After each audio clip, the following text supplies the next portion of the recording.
जय हिंद दोस्तों, स्वागत करते हैं आप सभी का आपके अपने YouTube channel GK by trick पे।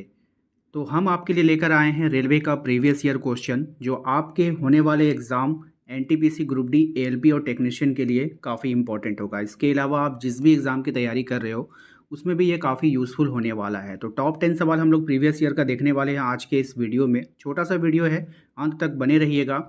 कुल 10 सवाल हम आपसे पूछेंगे प्रीवियस ईयर का और सबसे पहले आपको आंसर करना है और कितना नंबर आपका आ रहा है तो प्लीज़ हमें कमेंट करके ज़रूर बताइएगा 10 में आप कितना सही कर पा रहे हैं, क्योंकि ये सभी सवाल जो है आपके एग्ज़ाम में बोर्ड एग्ज़ाम में पूछा गया सवाल है रेलवे के बोर्ड में।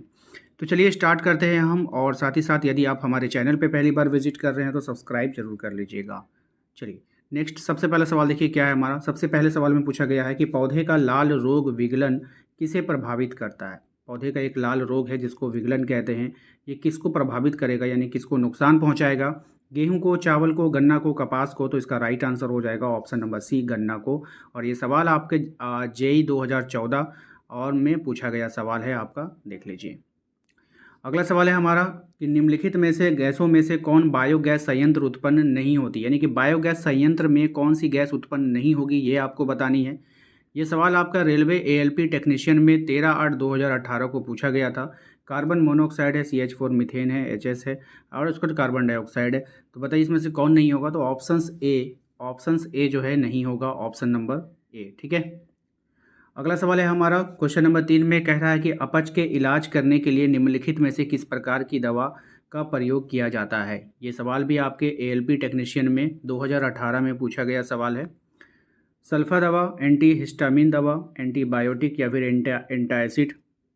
तो आप लोग को पता है कि जब अपच हो जाता है तो हम लोग किसका इस्तेमाल करते हैं, एंटासिड का प्रयोग करते हैं। ऑप्शन नंबर डी इसका राइट आंसर होगा। क्वेश्चन नंबर 4 पे आइए। कहा जा रहा है कि दूध से दही बनाने का काम कौन करता है। ये सवाल भी आप लोगों का जेई 2014 में पूछा गया सवाल है। विषाणु, कीट, कवक या फिर जीवाणु। तो इसका राइट आंसर हो जाएगा ऑप्शन नंबर डी, जीवाणु। अगला सवाल है क्वेश्चन नंबर 5 पे आइए। क्वेश्चन नंबर 5 में कहा जा रहा है कि पेड़ की आयु का निर्धारण कौन करता है।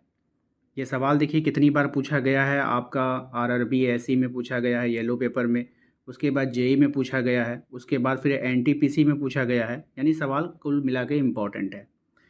तो इसके तने की त्रिज्या से नहीं किया जाता है, वार्षिक वल्लियों की संख्या से किया जाता है। ऑप्शन नंबर बी इसका राइट आंसर होगा। क्वेश्चन नंबर 6 पे आइए। क्वेश्चन नंबर 6 में कहा जा रहा है कि राइनोस्कोप किस अंग की जांच करने के लिए चिकित्सकीय यंत्र है। मस्तिष्क की जांच होती है, आंख की जांच होती है, नाक की होती है या फिर कान की होती है। इस वाले यंत्र का आपको बताना है कि राइनोस्कोप से किसकी जांच होती है। ये सवाल भी आपके आरआरबी एनटीपीसी में पूछा गया सवाल है। तो ये इसकी जो जांच होती है वो नाक से होती है। ऑप्शन नंबर सी, नाक की जांच होती है इस यंत्र से। क्वेश्चन नंबर 7 पे आइए। कहा जा रहा है कि हाल ही में पता चली हिमालयन फॉरेस्ट थ्रस नामक पक्षियों की प्रजाति जो है पाया गया है। कहाँ पाया गया है आपको बताना है। देहरादून में, उत्तराखंड में, उत्तर भारत की, पूर्वी भारत में या फिर लद्दाख में। ठीक है। राइट आंसर हो जाएगा ऑप्शन बी, उत्तर पूर्वी भारत में। क्वेश्चन नंबर 8 पे आइए। क्वेश्चन नंबर 8 में कह रहा है कि भारत में नीली जीभ रोग के लिए पहला टीका विकसित कर लिया जो मुख्यतः निम्न में से पाया गया था। तो किसमें पाया गया था आपको बतानी है। मुर्गी में, कुत्ते में, भेड़ बकरियों में या फिर बंदर में। किसमें पाया गया था ये सवाल एनटीपीसी में पूछा गया। तो ये पाया गया था भेड़ और बकरियों में। ऑप्शन नंबर सी इसका राइट आंसर होगा। APJR स्केल क्या है आपको बतानी है। पर्वत की ऊंचाई मापने का स्केल है, समय मापने का स्केल है या फिर एक नवजात शिशु की भौतिक स्थिति को निश्चित करने का स्केल है। तो यही हो जाएगा option number C. Option C हमारा राइट आंसर हो जाएगा। और ये सवाल आपके आरआरबी एनटीपीसी में पूछा गया सवाल है। अगले सवाल पे आइए। क्वेश्चन नंबर 10 में पूछा जा रहा है कि पसीने वाली ग्रंथि मानव शरीर के किस अंग में मौजूद होती है। तो ये जो पसीने वाली ग्रंथि होती है गुर्दे में होती है, यकृत में होती है, अग्नाशय में होती है या फिर त्वचा में होती है। तो राइट आंसर हो जाएगा ऑप्शन नंबर डी, त्वचा। ठीक है।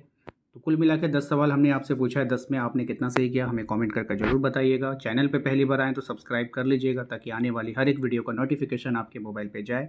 मिलते हैं अगले वीडियो में। Thank you.